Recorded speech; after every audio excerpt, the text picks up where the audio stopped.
Look at this guy, big man. Are you going to be there with me, or is it just No, I'll somebody just in bow. there? I'll just bow out and let you focus. alright. Yeah, so you can see yourself in there. Well, we're in the Dudley Arms yet again, alongside these Sunderland's former kit man, Borough, Man City, Steve Aziz. Is it Aziz or Zaz? Aziz, yeah. Right. You called me Azaz on Saturday. I I think call you were thinking about Finn, who obviously plays for Borough, and I was like, Well, I will similarities, take it, isn't there? There's there's only only one letter, yeah. Just over a week ago, I was watching the Sunlight of Day. I mentioned this in the lounge, but I mention it now. I watched the Sunlight of Day documentary on Netflix, and then I see you popping up, and I don't really know you. I didn't really know you, and I looked and I heard the Borough accent, and I heard you saying, "I'm for the Borough, but if Sunlight had played Borough, I would want Sunlight to win." You're not working there now. You know the truth, don't you? Yeah, I think I've got to clear that up a bit, because obviously I got a bit of stick in the lounge for that on Deservedly Saturday, so. and yeah, obviously I am a Borough lad. And when we filmed that, I really didn't think I'd be leaving Sunderland for a long time. I really seen a lot of my future being there, and obviously some things change, and I obviously got to probably go back on that a bit, because it's my hometown club, and you've got to support the team where you're from, and yeah, it's been tough, and I don't think anyone's really been in my position where you are a Borough lad and you've got to go and work for Sunderland, and ultimately I didn't think I'd be going up there, and sort of Niall Quinn said it, and I've referred back to it a couple of times, like that club really does get under your skin, like it really did for me. And the passion, and listen, I'm not saying that Middlesbrough fans don't have the passion, but Sunderland's obviously a bigger city, and they're getting 40,000 every week regardless of results, and yeah, they really did get under my skin. And I took my lad Arlo to the Norwich game a couple of weeks back, and one of his friends asked why I didn't jump up and celebrate and Borough scored, and I just don't feel like I'm ready to sort of do that. No, that's fine. I get that. I totally get that. I mean, if Celtic were playing Middlesbrough, my boyhood heroes are Celtic. Yeah. I think I need to speak to Granty about it, because obviously Granty played for both. He did. He's a Sunderland lad, and he's played for Middlesbrough, and then he's on the backroom staff now. So I think Granty's sort of in a similar sort of situation to what I've been in. And obviously the Netflix thing, I've had a bit of stick for saying that. So no, but I just watched and I thought, big man, your nose is getting like Pinocchio's. You know? I've been in dressing rooms with kit men during my time, as a player.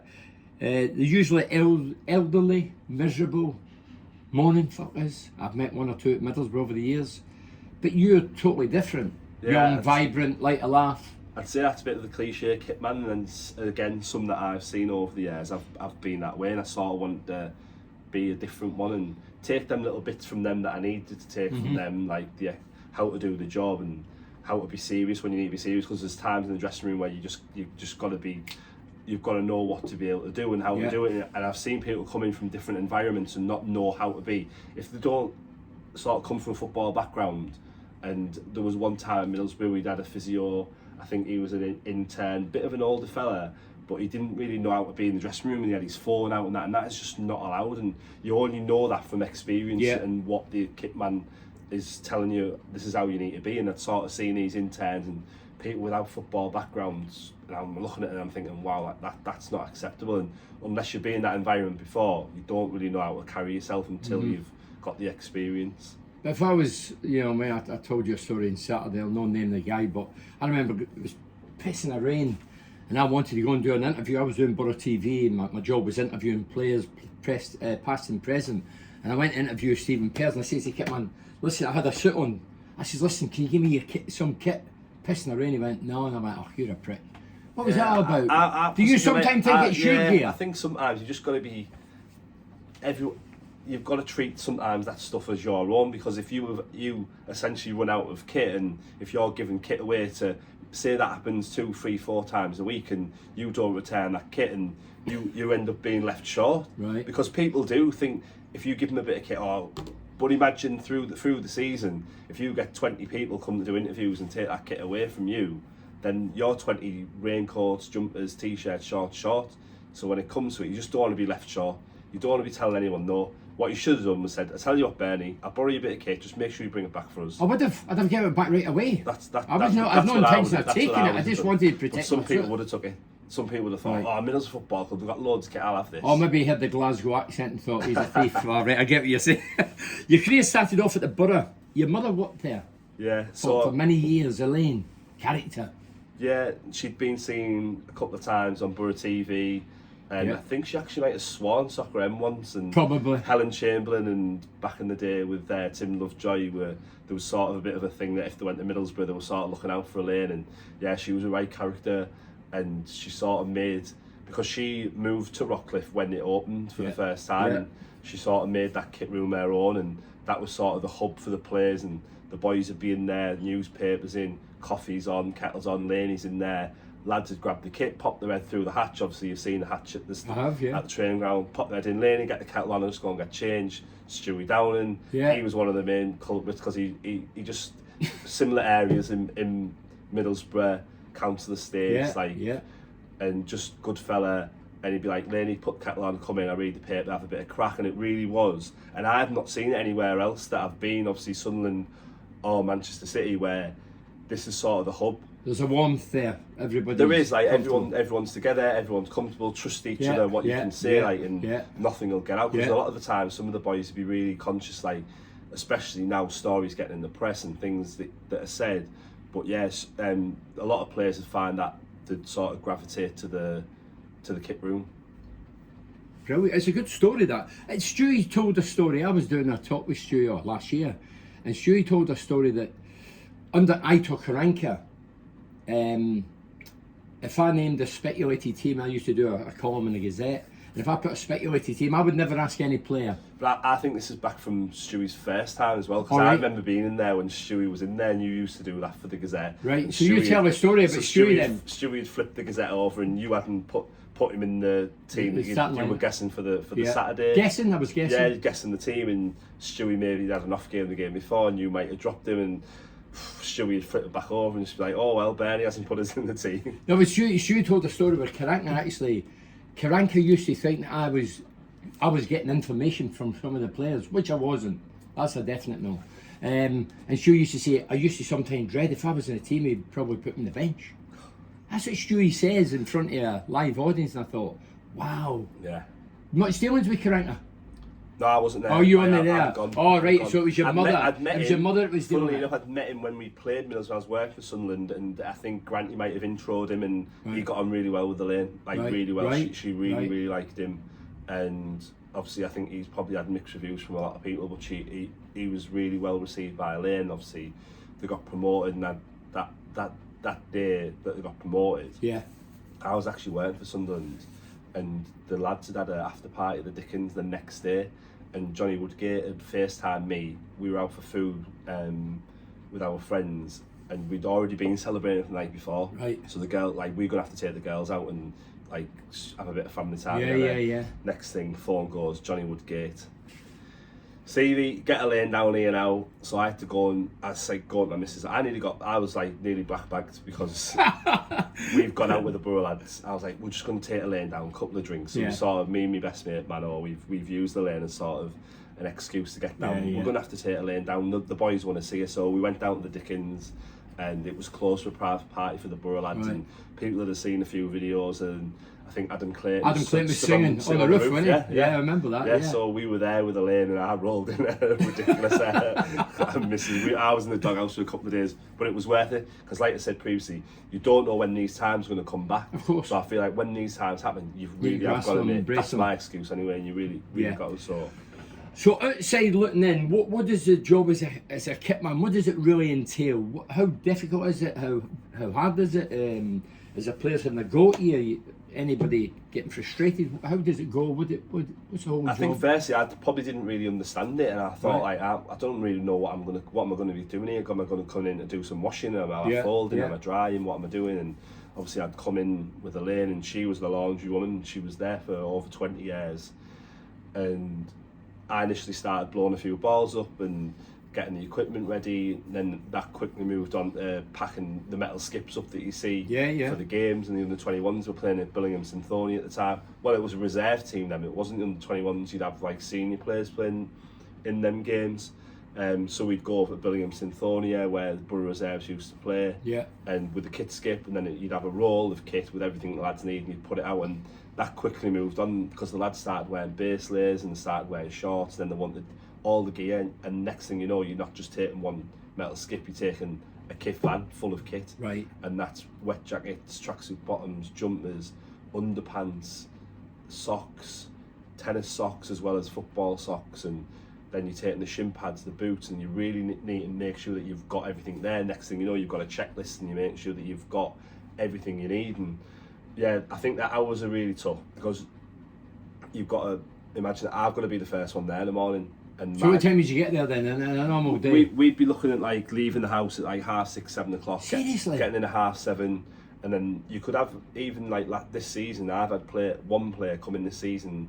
He was getting in before me because he was just so dedicated. Right. One of the lads at Sunderland. Right. He was getting in at 10 to 8, so I was having to get in at 7:30, which was normal for me anyway. Yeah, yeah. But when I'd seen him coming at 10 to 8, I was like, bloody hell, he's like one of the first ones I've ever seen coming so early. So you've just got to be prepared for make sure what time all the lads are coming in to make sure that you've got their kit out, because you don't want anyone come to the kit room going, where's my kit, where's the kit? You want to make sure it's there, ready for them all the time, so they've got no excuses to give you any stick.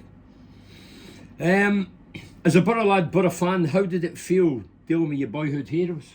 Yeah. No, you get in there initially, you're a Borough fan, Borough lad. What did you think? I'm starstruck, to be honest. Right. Like when I'm turning up, and like my first season there, like some of the players, like I joined in 2006, and we've got players, Gareth Southgate, like bloody hell, like where did he begin to start? Gareth, obviously we'd spoke a lot about him on Saturday, and he was really obviously what had happened in Euro 96 you'd seen, and didn't really follow Gareth's career till he come to Borough. Right. And then watching him as a fan, Yeah. being our centre back, our captain, our leader, he's lifted the trophy, and then next thing I know I'm there working with him, I'm putting his kit out, and then next thing I know he's my manager, he's the gaffer. And yeah, I was really starstruck, and it was really hard to sort of not be looking at these lads in awe, thinking these guys can't do any wrong for me, they're my heroes. And obviously there's that old saying, never meet your heroes, but I think when you gain their trust and they trust you, and it is hard to gain that, like, because they don't instantly just trust you. You always think that someone's out to get them, either with being money or a story or anything like that. But yeah, I think I got in, and because of who Elaine was and they all knew her, I think it's like, look, this is Elaine's son. Yeah, this is so Elaine's he's son. going to be the same. I was didn't want to sort of be known as Elaine's son. A lot of the times there'd be players who'd been there for like 4 or 5 weeks, 6 weeks, and be like, is Elaine your mum? Like, oh yeah, but I didn't want to say it because I wanted to make my own name and be my own person. I didn't want them to just sort of treat me with the respect already because of who Elaine was. I wanted to sort of earn that myself, and I think I did. And these lads trusted me, and then when you're in there with them and you're together, you're part of the team. And Gareth really did make us feel all part of that team. What people see now, England, he's always been good in front of cameras, but that is him. He's a great, good living lad. That is him. Like he would come, and he wouldn't be one to come, I don't think, into the kit room like Stewie and sitting there and have the chat and the gossip and stuff. But he'd pop his head in, he'd say hello, he'd say good morning, and he always pleasant, like just like steady guy all the way. And you still see that's Gareth. Are you surprised that he's actually England manager now? I mean, we get rid of him at Middlesbrough, and now he's England manager. Can you believe it? I think we've got to take, as a club, Middlesbrough got to take some credit for that, because obviously he's learned his trade at Borough, and probably learned from his mistakes that he'd maybe made at Middlesbrough. Yeah, he was only 34. Yeah, and I think sort of Middlesbrough as a club and as a town has got to be proud that we've got the England manager we've been one of the stepping stones to get Gareth to where he is, and I don't think that's spoken about enough. Much dealing. Well, you mentioned Gareth Southgate, and you've a lot of dealings with him. Then did you have to go to him a lot? No, was he just like he was there? No, I think he was alright, but he did have Alan Smith that he'd brought in. So do you remember Alan Smith? He was the old Crystal Palace manager. I really remember him. So Alan Smith was Gareth's manager when Gareth was a player at Crystal Palace. Bit of an older guy, experienced. Gareth brought him in and had him sort of doing all. It was sort of a sort of sport director role, but he'd be going in sorting all these little problems off, so Gareth could probably concentrate on the team and doing his coaching. So he had him there doing that. Because I always remember Gareth getting a job, and like Steve McClan, I was heavily involved in the radio over the North East, and Gareth wanted to see me, and I remember him going in, and I says, Gareth, I'm a bit old, I can't play now, you know what I mean? And he says, no, I just want to have a chat with you, I know you do radio, and you know, I'll give you my number after the conversation, in case you need me. And I says, Gareth, I don't need your number, I won't need you. You might want to dig me, but because I'm opinionated, and I think he knew that, but McLaren had a similar conversation. So managers coming in, obviously aware of what's going on around about them. I don't think they were trying to control me. It was just a way of saying, hey, I know you do radio, I know you've got an opinion and we might follow it, but I certainly didn't take his number. Especially as an England manager now. I've still got Gareth's number, and right. I said to you on Saturday we text, and if I go out with the boys and we watch the England games, we make a bit of a deal of it, and I think as well, because Gareth's the manager and I had a really good relationship with him, and if we text Gareth and say good luck for the game, he will always text us back. Yeah, he's a gentleman. He's a gent. He is a gentleman. Like I say, I hate when people slag Gareth off. No, I hate it. But maybe they might be right and they're entitled to their own opinion, but I think what he's done, because football is really fine margins, and I don't think if we had Pep in charge for these last two tournaments where we've gone really close, it's all ifs and buts, but it's so fine margins. I don't think Pep might not have been able to get us over the line against Italy. You just don't know. Well, you don't know, it's hypothetical. It is, you don't know, but like Gareth's done so well to get us I think as a non-Englishman, I look at Gareth, right, he's a great guy. I think he's done fantastically well. A final and a semi-final, amazing, better than any England managers in recent years. The only thing I would say is wee bit defensive. That's as a non-Englishman. But do you know what? I've said since I arrived in Teesside '85, England have won nothing to my mates. Some of them played for England. I've changed my mind now. I think England, the next two tournaments, I think they've won at least one of them. Yeah. You've got the best players around, man. Yeah. Guys like Foden, really Grealish and Bellingham, dear me, frightening. Yeah. And if Gareth lets them play their style and brand, I think you'll rip everybody apart. I hope not, because I'll never hear the end. I'll need to get out of here. Apart from looking after the players, kit, etc., you used to socialise. You used to socialise with the players, I see. I heard that. I think... Was that... Yeah, but that was okay. But no, it was maybe frowned upon. I think because of the age that I was, and we're looking at these lads of similar sort of age as me, and we're doing okay in the league, and it'd come to a Saturday, and it'd either be Stewie or Woody or Andrew Davies, Tony McMahon, James Morrison. These guys are like the same age as me, and I'm sort of seeing they're doing it on the pitch, and they're probably looking at me thinking, bloody hell, Steve's like same age as us. Let's get him out with us. And yeah, I was going out a little bit too much maybe with them and getting a bit too close to them when really we should have this little bit. Well, I don't know, like, so I look back over the years, I made some really good friends and I still speak to them now, but it was seen at the club a little bit at the time that he could be a little bit close to them.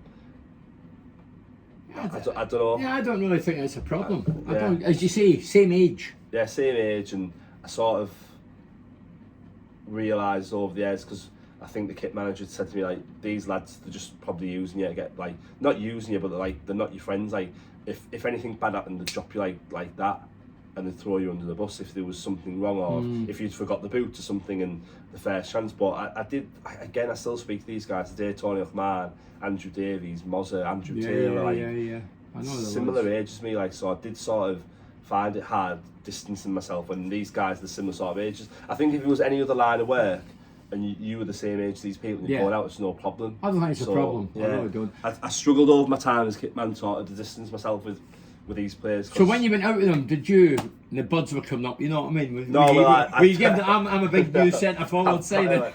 Because I'd obviously done the Under the Cosh podcast, and I'd spoke about this, and I'd said, oh, well, I was young and I was single, but technically I was single, so we weren't married, but I've been with my missus since I was 18, and I've done this job after then, so she'd watched it and was like, I'm fuming with you. I was like, yeah, well, I was, but no, like, the lads would look after us with the drinks and things, and they'd never let me put my hand in my pocket, because obviously these lads are getting paid really well, so they looked after us, they really did. That was all the way through, right up until, from Middlesbrough right up until current day, Sunderland, Man City, everyone, the lads really did look after us, they did. Gareth left, Gordon Strachan came in, the small ginger one, Scottish. What was he like?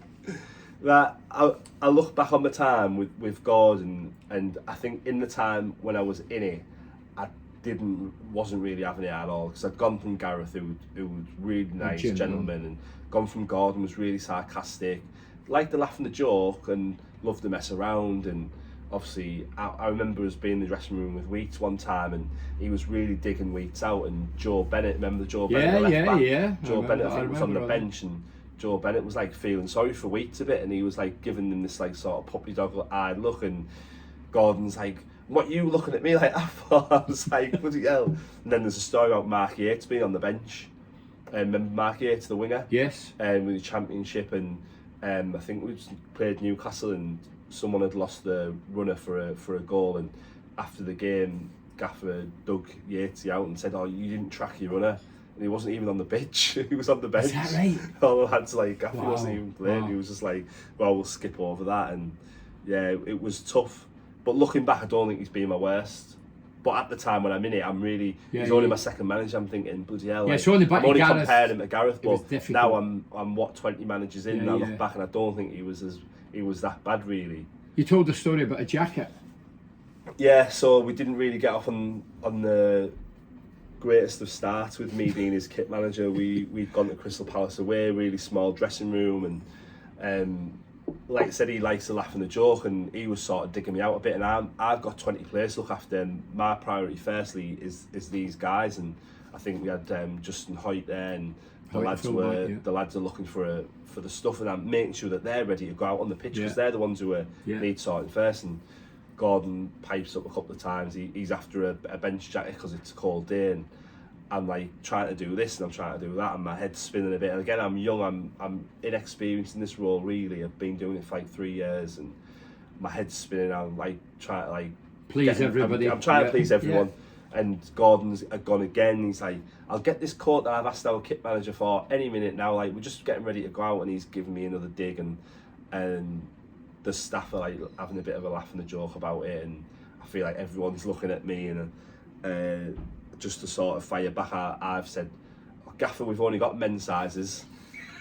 I think I've gone in the bag and I pulled out a couple of larges, and I know that he's a medium or something, so no, he's small, very small. I pulled out a couple of larges, and I'm like flustered, and I saw like just to sort of give myself like a little bit more time, I've tried to diffuse things and say, "Gaffer, we've only got men's sizes," and yeah.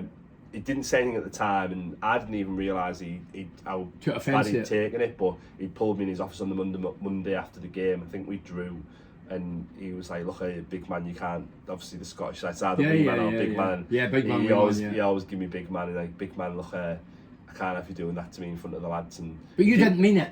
No, I thought we were backwards and forwards. He was giving me a stick. I thought I was giving me a stick, but essentially, really, I sort of like made a bit of a fool of him in front of the full team, and he couldn't have that. Right. And again, I was young, I was inexperienced, I learned my lesson, and yeah, he didn't hold a grudge on it. He was fine with me after that.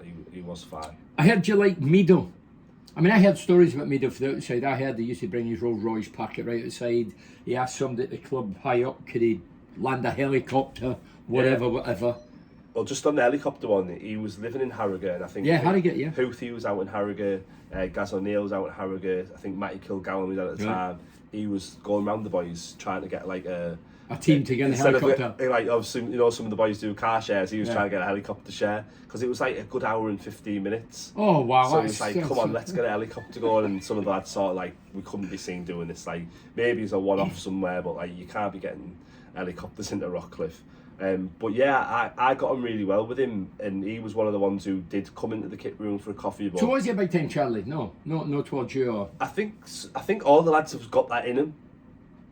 As players, I think some of them have got it, potential to sort of be like, they are superstars. Like there's 30,000 people watching Middlesbrough, and I think everyone's sort of got a bit of a superstar in them at some point. Some have got it bigger than others.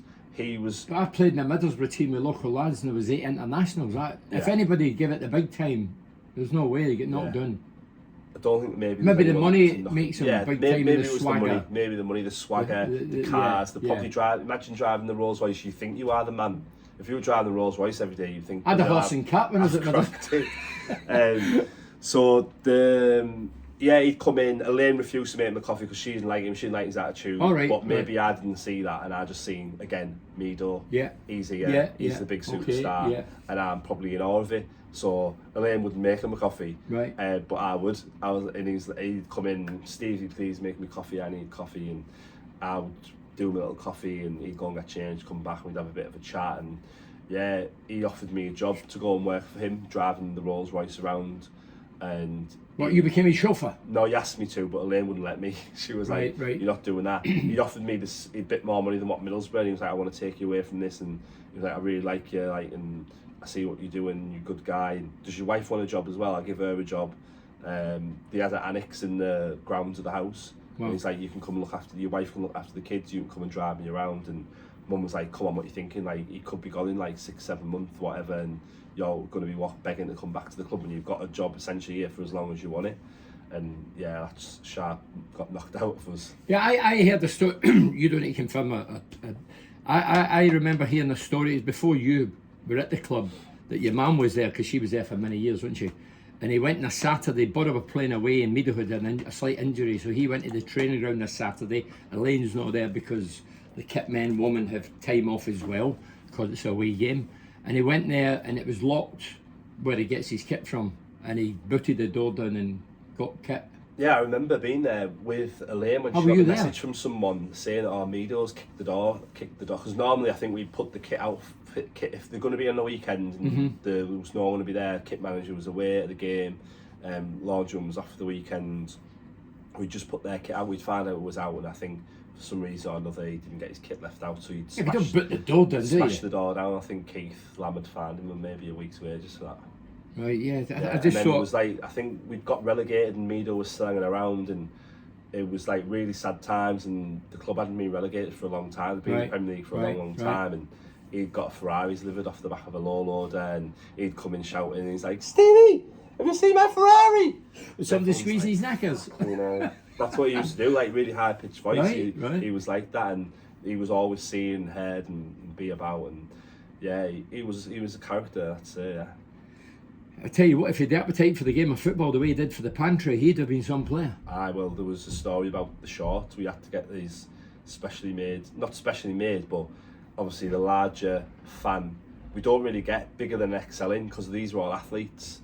We carry medium, large, maybe an XL for some of the big lads, Pogatets and them sort of big lads, Hoofy, and Meadow was asking for 3XL.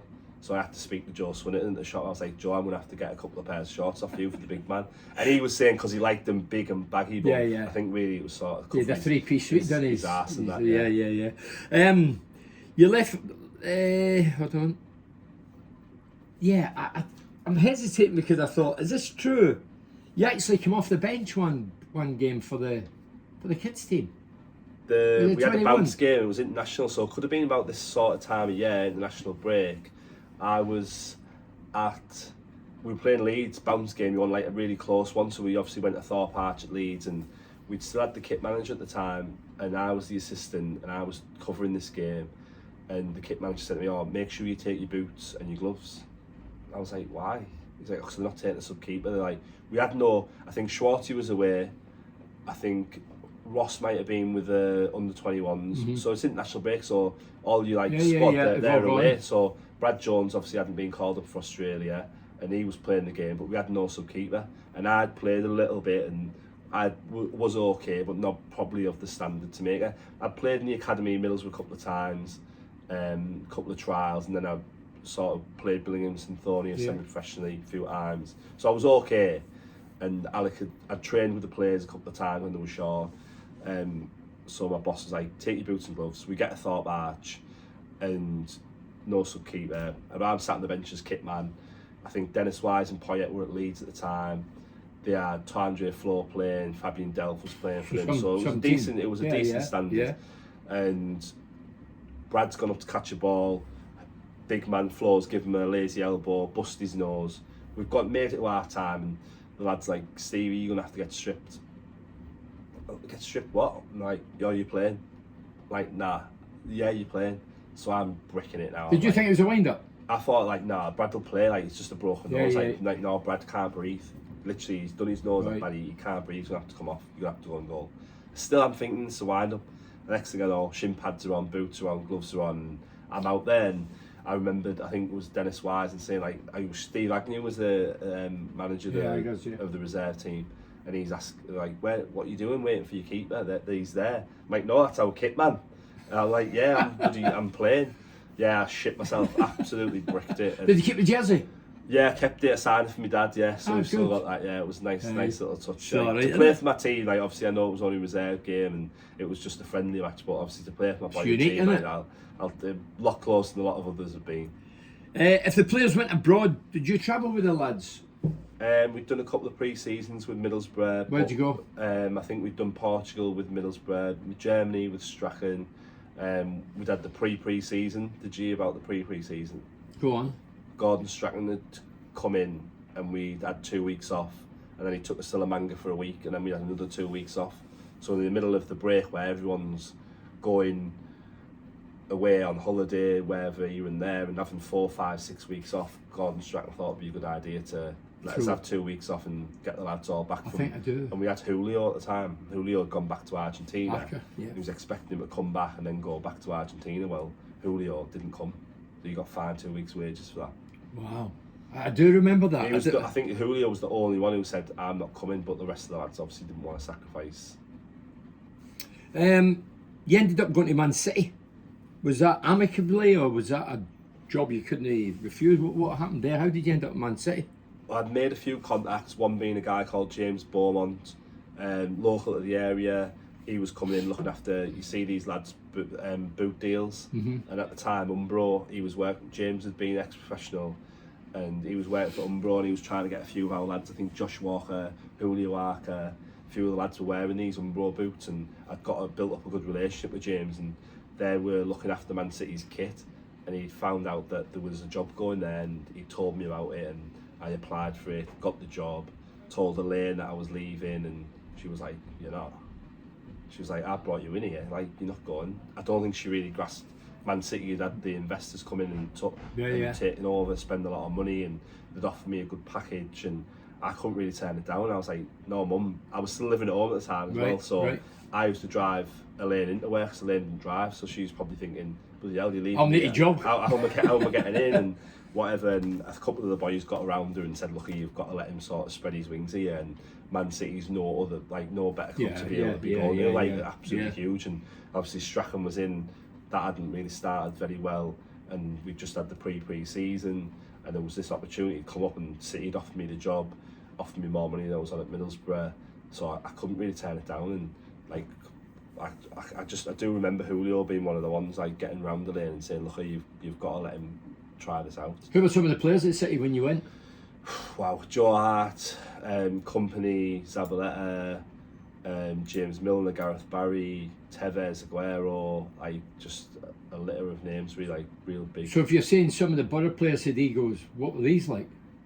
City players?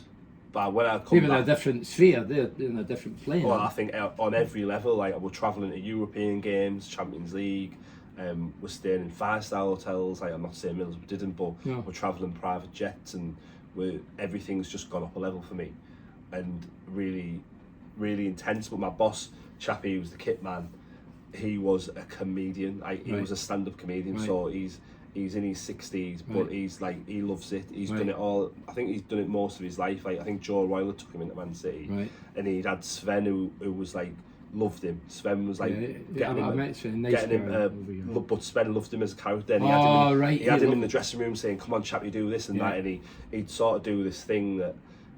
Where he'd fall over on purpose and like in the middle of a hotel or something, and the lads would be like saying, "Come on, Chappie, do." I've seen him.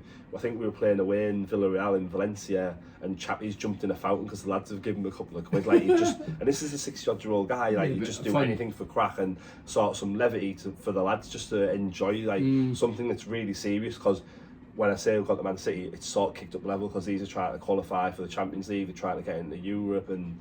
They're trying to win leagues. But were they all nice guys then? No edge to them. Did you connect with them? There's a guy called Brian Marwood. I know Marwood. So Brian, obviously... Brian Marwood that played with Arsenal? Yeah. Well, yeah, he played with me at Middlesbrough. Yeah, so Brian Marwood, obviously, he was the sporting director at Man City, and he sort of built this, and I think it was one of probably the first teams that sort of moved to this model that they're all moving to now, where you have the head coach, which we had with Mancini, and the sporting director, chief executive, Brian Marwood. He's created this backbone of the team. It's got Joe Hart, Mika Richards, Jolyon Lescott, Gareth Barry, James Milner, English-British lads who know the crack. Side players, Nasri, Clichy from British clubs who've been there and sort of done it and won these titles. And again, getting in the dressing room, earn the lads' trust. My boss Chappie's there, and he's telling them like, he's come from Middlesbrough, you can trust him. Because I've gone from kit manager to assistant kit man. Right. So when I've had the interview, they've asked me, why would you sort of come in as a step back? in a role going from kit manager to assistant. And what I'd said, like I think probably got me the job, was that I don't really see it as a step back because I'm coming to a club that's like on this level, and obviously you've seen now they've only gone like that, and so yeah, being there with them guys, incredible. Like, and Mancini was a manager. What was he like? Yeah, he'd probably be up there as one of my worst, to be honest. And one of the worst. Yeah, just as a man, because I take people as they treat you now. The fine from day dot going in. Chappie had said like the manager won't speak to you, and I didn't believe that, and I was like, he can't be that bad. So I've gone up, introed myself, given like good fair borough handshake, and said, I'm Steve, I come from Middlesbrough, I'm going to be like your assistant kit man. And he literally, don't think he said anything, just give me a limp handshake and like walked away. And I was like, and it really pained me in the summer of like, obviously that summer with Gareth and him both fighting for the European title at Wembley. Gareth, one of my managers, Mancini, one of my managers, and obviously that was a little bit even harder for me to take, to see that he'd sort of got one over on him. One of my favourite manager to my worst manager had got one over on him. You're talking about players, you never mentioned Balotelli, was it? Yeah, so he was a bit of a character, but he seemed to always be in the papers. I think you're losing these sort of characters in the game now. I like characters. You don't really get these sort of characters, but with Mario there was something going on every day. There was people asking us, is he doing all this stuff that he's saying? And I think people and the press were just making up stories. He was turning up to petrol stations and paying for everyone's petrol. He was driving around in a Bentley with like a bag of 100 grand, and he got pulled over. Supposedly he got pulled over once and told the cops that had pulled him over that he'd just robbed the bank, and then they're like, but he's like, what are you doing this? He was just nuts. But he was a young kid, 19-year-old, but he wasn't a bad lad. He'd give us a lot of kit, like he's on this big Nike deal, and he would give us like his trainers that he didn't like, the ones that weren't Larry enough for him, or because he liked all these different mad colours and he was into his fashion and that, and if it was a white or black pair of trainers, he'd be like, you can take that. And yeah, again, another one who really looked after us. But when I'd come back to Middlesbrough, there was a lot of people, what's Mario like, what's Mario like? That was the first thing I'd walk because he's the guy that sticks out, because he's the character. I'd walk in the booths and everyone's like, what's Mario like, what's Mario like? And funny story, I actually brought some kit back with me from Man City when I don't think it was the year left of one of the seasons when you're getting rid of all the kit and it needs to go because it's the old stuff. And I remember driving through Mills one day, some guy I didn't know was walking around with a Man City top on with Mario's number on it. So like, how's he ended up getting out? Obviously, bring some kit back for your mates and they're all dishing out everyone. But, brilliant. Yeah, seeing someone walk down Linthorpe Road with a Mario Balotelli training t-shirt on was funny. You left Manchester City before they really hit the big time. Yeah, well, I was lucky enough that we'd seen an FA Cup win, the Premier League win, done some Champions League games, been about, and then I thought I had the opportunity.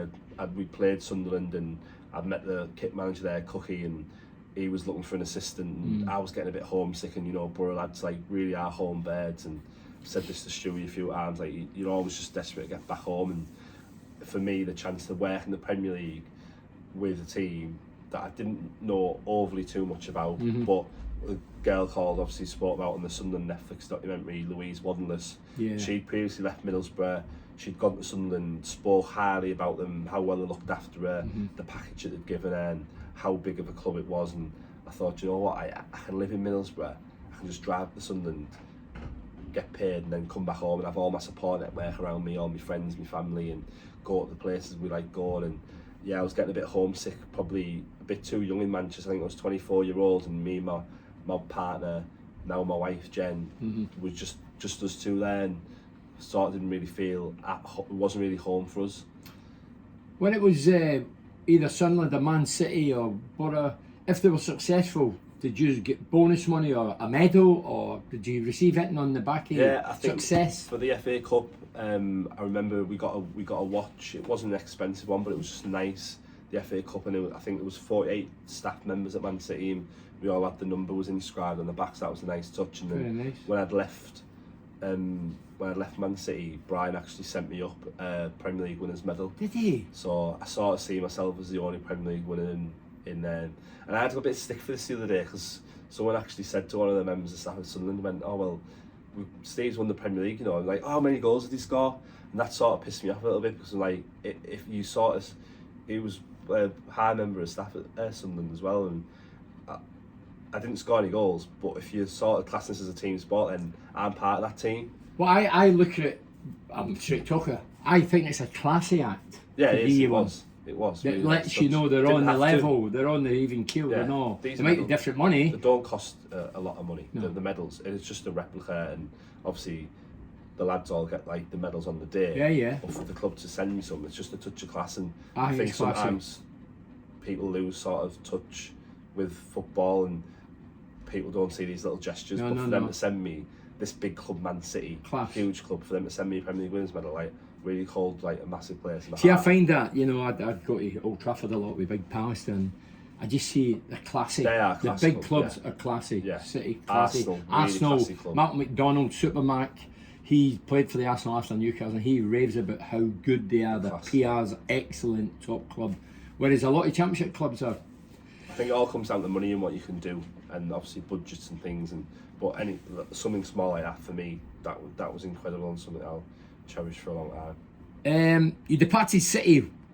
You ended up, we mentioned that you went to Sunderland. So when you go to Sunderland, is your mates on your case right away? Big man, what you doing going there? The enemy, we don't like Sunderland. Were they giving you that? I think it's probably one of my biggest regrets, and I look back now and people say don't have no regrets, and my wife says if we didn't leave Manchester we wouldn't have the two boys, and we wouldn't have anyone around us. You don't know what sort of path you sort of lead down, but if I look back now, and what really hurt me was when City won the Champions League, because I've seen the lad who took over from me. Right. He's got the pictures of the He's in Champions there. League trophy. Wow. I've got the FA Cup, I've got the Premier League. Yeah, and yeah.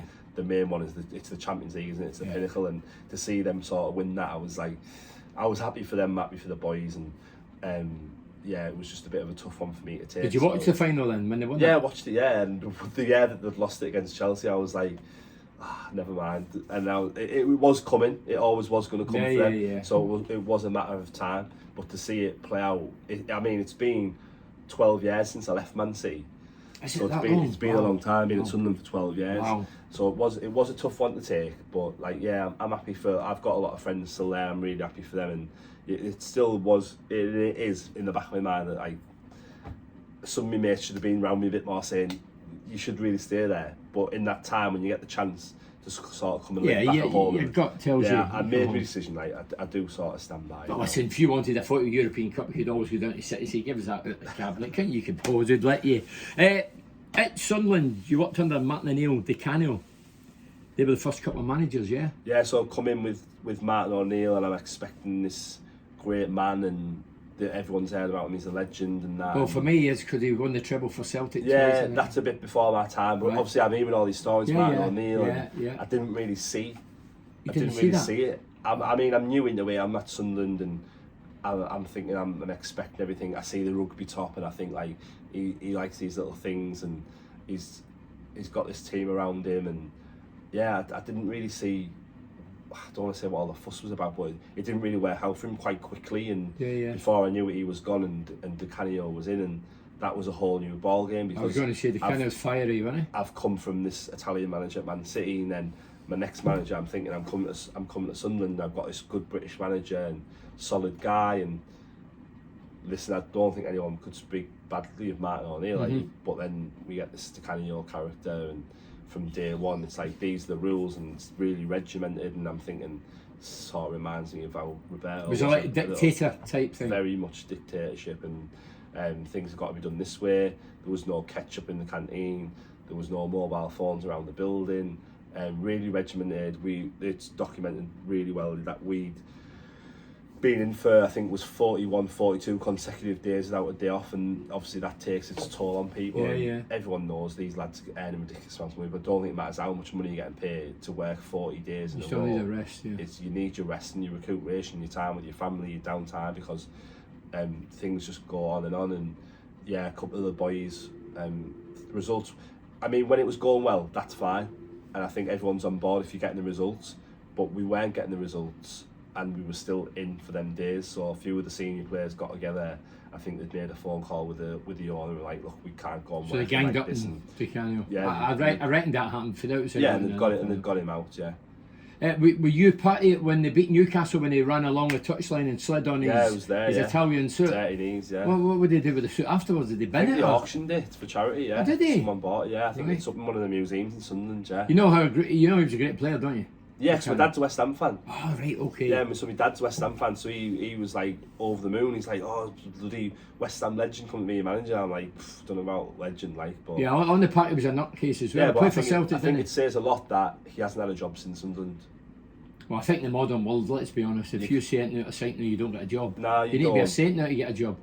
But then there's still a way to carry yourself and how to manage your team, and sort of if you've got to move with these times as well. Like we've all changed how we are and what we say and what we do. I think everyone sort of, you've got to adapt and change a little bit of, and there's sort of a scale of how far you go with it. But I mean, this guy, like, he just obviously wasn't willing to change, and even down to a day off or something. Remember, he pushed the referee. So, the referee made a melee, didn't he? The referee it went down a bit easy. Oh, Big Sam Allardyce came in for a brief period. Was he a character? Incredible. I've spoken to loads of people that's worked on him. So he's incredible. Great. Like, I couldn't believe this guy. I was so lucky, like, to get this guy, and I think he'd only been in for about 2 weeks, and we ended up going to Dubai on a trip, warm weather training camp, let's call it. Right. And it was, the lads were training hard, were trained, but it was also let's play as well. Let's get the lads together. And what I've seen over my time is that when you get the lads together, you get them on side. That's when you get the best results. You really do. And I think Arsenal have just gone to Dubai. Yeah. Just gone really recently. Yeah, and they've come back and they've been beat. Something like they've been in fire. They're saying that this trip has bonded them, but Arsenal actually took the friends, because I know the two kit lads up at Arsenal, right, and they took the families with them as well. Oh, so the staff took the families, right, so they trained and then had the family time there as well. Right. Club all sorted out. They're sponsored by Emirates Island, so probably something to do with, like, of course, getting there. But yeah, I think these team bonding trips really sail off for getting the lads together, getting to know your mate, and then wanting to run through a brick wall for that lad on a Saturday. Yeah. If you're out of position, we had a good time out. I'm not saying directly, but I think it sort of brings everyone together. Of course it does, yeah. And you'll know from your time back in the day, the lads were going out all together, and real team spirit. You don't really get that as much now, but when you do have someone like Sam, who knows and is experienced and brings these lads together, it pays. Did you ever hear him singing? He likes to sing song, Big Sam. He's good on the mic, you know. I've never seen him singing. Oh, he's a good singer. But like I said, them trips, like, incredible. That Dubai trip, like, it was one of my best trips I've ever had in football, and in life, it was incredible. We used to go to America or Sweden or Germany, but never Dubai. That was never Dubai, and I mean, all expenses paid trip to Dubai. Like, Dubai's lovely, isn't it? Time, like, did you stay in Jumeirah? Jumeirah, yeah, but it was Seville Zarray. It's like on the Palm. Right, I know. Right, on the other side. So we had villas, so it was 4, and they mixed the staff with the players. So again, everyone as a team together. So we'd all had our own villa. So each group of 4 had their own villa around the hotel complex. Oh, really expensive. You'd be lying back getting but I fanned, think one of the players actually paid for the trip. I think he got sent off or he went missing or something. One of the lads. So the fine and 2 weeks' wages covered the bill of the trip. Wow. At Sunderland, there was a lot of changes in a short period. Alec Neil, Mugger, Beale. How did you connect with those 3? I think you have to every time, because I think Mike Dodds is now my 15. Would have been. I thought it was Ken Dodd, by the way. When I heard Dodd, I thought Ken Dodd's got the new job at Sunderland. Good coach. I think Bellingham obviously spoke a lot about him. He was, because he'd had him at Birmingham. Yeah. Jude, like, speaks really high of him. I've seen the lads really love his coaching and things, and how he does is obviously we'll see over the rest of the season goes. But I think Mike was my 16th manager in 12 years. Wow. And every time you get a new manager coming in, you've sort of got to earn their trust, and you want them to trust you, and you're sort of going over the top when they first come in. You're like, can I get this, can I get you that? You want to show them how good you are at your job. Yeah. So every time a new manager come in, and at Sunderland it could have been 6 months to a year. We would change managers that many times, and it sort of, by the end for me, got a bit tiring, and I was like, I can't believe I'm having to do this again and again. I'm trying to prove myself to these. Maybe I didn't have to. Maybe they think like, oh, but your standards, you want to be the best. I want to be known that this kit man, he ain't messing around. He's a good guy. But I think when it got to Beale, I was a bit like, you know what, this character, I'm really tired of this now, and I can't really go on doing this. So I just let him do his own thing. But to have Mogger come in, a Borough lad, I always made a fuss over the Borough lads. We'd had a few come in. Jason Steele, Katz was obviously there. Yeah, Robbie Stockdale come in as a coach at some point. Andrew Taylor come in. When these sort of connections to Middlesbrough come in, players or area, had come through, even if there'd been one of the young boys under 18s, and he was living in Billingham, I'd right, come on, I'll look after you. And so because I'm a borough lad, we like to look after our own, like. And I think when Mog had come in, I was like, I'd not worked with Mog, but Elaine had worked with him, and she'd on the phone straight away, make sure Tony's got some chocolate in, because he loves chocolate. Loves his chocolate. Make sure you got some chocolate in. So we always made sure there was biscuits and chocolate around for Tony. And yeah, it was just great to sort of see how he flipped the narrative on everyone at Sunderland not really liking him, because he said Borough, I get that. And he's a Borough legend. Yeah. He's not just a Borough lad, he's a Borough legend. Yeah, he is, of course. And he really quickly flipped everyone within the 12 months he was there. Everyone was devastated when he got sacked, and the club obviously got. What about the sacking? What was the general feeling? I mean, you would mix him with it was bad. It was bad. And, toxic. I wouldn't say toxic, but when you lose a manager, it's normally the right time. But this time, I don't think it was, because you didn't have people. Normally, if a manager's gone, lads are all happy, high fiving. Some players are now thinking it's their chance to show this next manager that they're the right player to be playing. But I think when Mogger had gone, I think there was a strong feeling that I don't know if this is the right decision. He was on the same points as Middlesbrough. But now we look back now, and Beale's gone, and I think if you could turn back time, the club would probably be thinking we probably should have kept him. Without a doubt. I know Mogger's in ill health now, and obviously we wish him really well. Yeah. But without knowing that, I think it's a really poor decision, and probably something they'll probably regret now. Looking at we've had Beale come in, it's not worked out. Mike Dodds has come in, they're on a 6-game winless run. 7 games, I think they lost 6, and then they've just got a draw, so there's 7 games without a win, probably not knowing where the next win's going to come from. They're in a bit lost, where when we were with Tony, we were sort of knew where we were. Football was good, flowing, a good guy that you want, a great guy, someone that you can speak to, like you know him, like, I love Mugger. Yeah, to have that guy come in for the club that I'm working at, I'll call it my club, because it wasn't my club, and to see a Borough lad come in and to flip everyone, because I'm going round, I'm batting for him, I'm saying Tony's a good guy, good manager, he'll get it right for us. Again, experience of the league, and as a manager, as a man, that you sort of, I think you need, especially with this young team, and he's given these young lads chances. And I remember a game last season, the boy from Liverpool, Harvey, I know you're talking about. Mogger had him on loan at Blackburn. Yeah. He was playing back for Liverpool, but we played Blackburn. He come to see Mogger. And I think that says a lot about him, that this is a lad who's playing in the Premier League, living probably in Liverpool, but because Mogger's in the area playing against his old club, he's come over to see him. I thought that just says everything, because he's given him his chance at Blackburn. He's not forgotten he's done really well, and I think that says a lot about him. Do you have much dealings with the directors of football? Because they seem to control a lot of things that go on at football clubs. I think if Tony... Speakman's the man up there. Yeah, I think if Tony had his full run of the club, and he was a manager instead of a head coach, and he was making the signs that he wanted to make rather than the model that the club have got at the minute, I think they could have got promoted last season. If he'd have had his say, and he was the manager fully of that club, running that club, in my opinion, I feel like Tony would have got us to the Premier League. I really don't doubt that. I really don't doubt it. If he'd have signed players that he wanted to sign, if he was allowed to play the players that he wanted to play, and really run that club as the manager, as sort of an old school sort of thing, because obviously you see this model now. The majority of clubs have jumped on it. They're using it, but also I think that it's fashionable, and I think at some point a team will go back to just having a manager. Well, Tony Mowbray, and let's hope and pray that he's back where he belongs. He's written himself off for this season, you know that, and put in. He is the manager of Birmingham. He's not coach, he's the manager. He controls everything there. Yeah. So that's great, and as I say, let's hope Mugger's back soon. Alec Neil. Yeah. I watched the Sunderland documentary, as I mentioned at the start. He's got to Wembley playoff final. I remember you putting out the kits, and you made one, especially you mentioned it earlier. Louise Louise from Randy, like she's. I knew Louise. I knew she loved Ali Brownlee. God bless him. Ali, so they two got on. And she was loud and brash and funny and vibrant and always upbeat. She knew she was there. Like Ali, I remember Ali coming past the kit room a few times, and he was like, he'd shout, "Eleni, all right." She'd shout, "Come on." Yeah. But Ali, like, what a guy! Obviously, in your show, like everyone was listening to it, and it was incredible times, and it was a really sad time.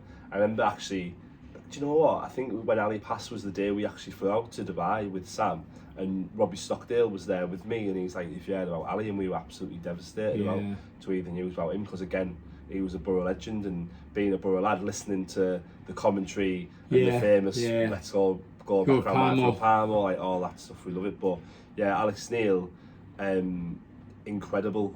What he did. Another Scotsman. Yeah, but one of the best, but a different way. He was demanding, and he got me to on my game, and he demanded that everyone is on a level constantly and always, and he sort of set the tone, because he'd be one of the first ones in the training ground, and when I left the training ground, he'd still be there as well, doing his analysis on other team. I think he'd watch 90 minutes of the last 6 games of the next team we were about to play. Right. So if we play Blackburn on Saturday, he's watching through the week the last 90 minutes of them, and sort of that's how meticulous he was in going into detail. So I've previously, I don't really understand how it hasn't worked out for Alex at Stoke. Were you surprised he left? Because he just went up and packed his bags and disappeared, didn't he? I think I was surprised. Yeah, we were all surprised, because we had a good. We were doing well. We got promoted. Everything was hunky dory, doing well.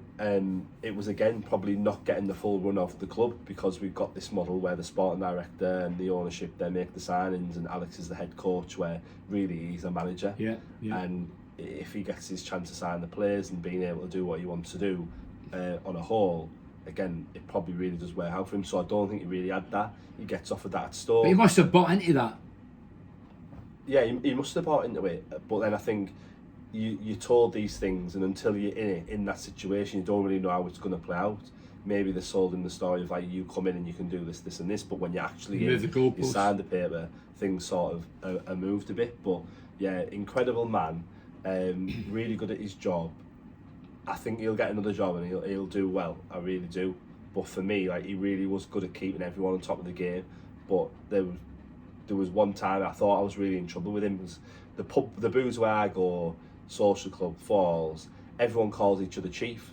And like, "Hey, chief, you alright?" And it's just a bit of a saying that we've got in our club. And I found myself transporting that into the dressing room with the Sunderland players. And I was in the boot room one day, and Pat Roberts was shouting, "Chief, have you got my boots?" I'm packing the boots up for the game, and he's like, I'm like, "Yeah, of course I've got your effing boots." I'm like, and then Alex Neil walks in behind him, gives me this stare Alex Neil look where you sort of know that you're in trouble, and I'm like, "Oh shit."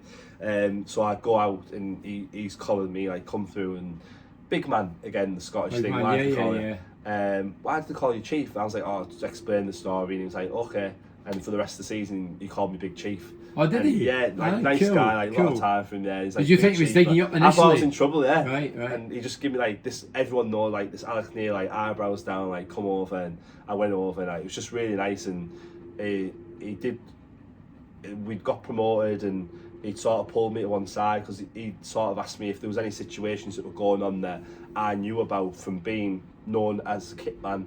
Anything I see or hear, can you make sure you let me know? Because if it's something that's going to benefit me and the team, then I want to be able to get ahead of it and sort it out. Right.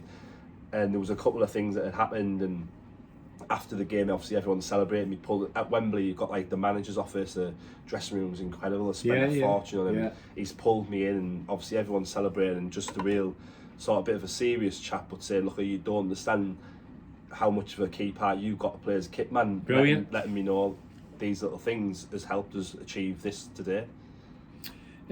You mentioned earlier, you seen, was it 15 managers at Sunderland alone? 15? Yeah, I think Mike was one of. How long were you there? I think 12 years. You've seen 15 managers. That's an incredible amount. Yeah, it was. Yeah, that's even without the interims that have come in. Kevin Ball had come in, Robbie Stockdale had come in. I think Billy McKinley for a little time. There's a lot of big turnover. Yeah.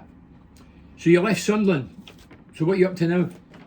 Right now, what are you doing? Right now, I've been on. You're doing all the interviews and podcasts. Yeah, I'm doing the interviews and podcasts. Obviously, you invited me to the Legends Lounge on Saturday, and that was a bit daunting, being the first time. And like, I don't know how many people's in there. We're 250 people nearly. Yeah, I'm like looking out, and obviously I know what it's like. They spend a lot of money to be in there, and they want to have a good time. And obviously, you're good at what you do, and that helped me sort of. I think he stitches up a bit telling the story. No, I wouldn't say it. But it went down well, and I don't mind, and it was good. Yeah. And I know that people in Middlesbrough, the working class, they work hard, they spend a lot of money being there, and he's me, the kit man, obviously. But a couple of guys 3 or 4 guys come up to me, they're like, well done. It's nice to hear sort of this side of It is, things of course rather than it is. listen to the usual footballer thing. I think a lot of things that footballers say are sort of scripted, and you get the same answers a lot of the time. I've always said modern players now, if I was to get a modern player in, they've nothing to say. No, it's all They've the nothing same. to say. Yeah. So it's It's nice the to same sort rhetoric. of like, I feel like I do have a story to tell, and I've got a lot of other things and stories to tell, and that's sort of maybe some sort of weekend work that I want to do, and I need to find a job because at the minute I'm doing the school runs and things, and as much as I've missed the kids travelling and giving all my time to the team, like being that 24/7 full-time dad, like I need to get a job as soon as possible. Is there anything I missed out that you want to say or talk about? No. Was there one that you got in trouble with Di Canio? You put a tweet out or something, did I hear No, that? so that was the Mancini one. Right, okay. Di Canio was the manager. I'd gone to bed in Middlesbrough. I'm back living in Middlesbrough, working for Sunderland. Di Canio's a Sunderland manager. Mancini gets sacked at Man City, and I knew how much them players didn't like him. Yeah. So I flew on the Twitter, sent a arrogant vein. He's got no manners. He doesn't speak to anyone. I've absolutely lambasted him. At the time, you could only send like so many characters on Twitter, and I've lambasted him for like 6 tweets and gone to sleep. And next thing I know, I wake up in the morning, I've got like 2,000 extra followers than I had, and the Sun have picked it up, and it's on the front and back page of the Sun. Kitman slams Mancini. The Independent have picked it up. The Mail have picked it up. I think James Milner had texted me saying, "Go on, lad, you've made it. You're in the Mail online." And I was So like, lads were all supporting you, but and then Louise's press officer at Sunderland, I was like, "Lou, I think I've messed up a bit here," and she's like, "All right, we'll try and get ahead of it." And they're like, "Oh, it's too late." Next thing I know, Di Canio's come in. He doesn't even know who I am. He's pulled my boss and went, "Who's this guy who's sent this message?" He's like, "Mancini's my friend," and so I got suspended for a week for bringing the club into disrepute. Because Man City had been in touch, said, "What's your kit man doing? Like, you shouldn't be doing this and that." And again, I was young, naive, and probably shouldn't. Yeah, well, everybody makes mistakes. Yeah. One more question just on the hoof, Kitman. The latest England strips come in for a lot of criticism. The changes in George's label, coloured, out of sync. For me, it's defacing. I'm not English, and it doesn't really matter to me. But if I was English, I'd think, "What's going on? What do you make it as a Kitman?" I'm not We're talking about strips now. I want to see the George cross on there, don't you? I remember the Our England kit. I think you've got to have it on there, and sort of for them to play with that a bit. I think they're not going to be able to change it now because knowing the game, they manufactured all these strips. So let's see how well. Yeah, but the fans don't have to buy them. But they don't have to. I don't think they will. I'm listening to national radios. I'm looking on the social network, and all the English people I know and England, ex-England players are all going, "This is a joke. Yeah, it's a they farce." Really cool. I think they should have sort of them things need to be checked, and the people have got to be held accountable for who's given that the green light. Really, Yeah. Definitely. All right, big man. Thank you very much. Top man, It's been enjoyable, it's been good. big man. Been a good week. And with you. I thought they were multicoloured socks on there, big man. No, What's these are happening? the oddballs. Can you see them socks? These are the oddball socks. Oddballs. It's like a charity. They do the underpants for all the players, and they come in and but they donate a lot of their money to charity as well for testicular cancer. So brilliant. It's really good cause. Brilliant. Yeah, I get on really well with them lads. They send the socks and the slips up for a lot of teams use them at the minute. Well, that's brilliant. That's a good plug for them. Yeah, as I say, I've never seen them. I just thought it was I'll get you some sorted. Oddballs, the multicoloured LGBT, whatever it is. No, oddballs. I'm going to get you some. Brilliant. I think they do a tartan one. Oh, get me the tartan one. Being Scottish Irish, yeah. Right, thank you very much, big man. Cheers.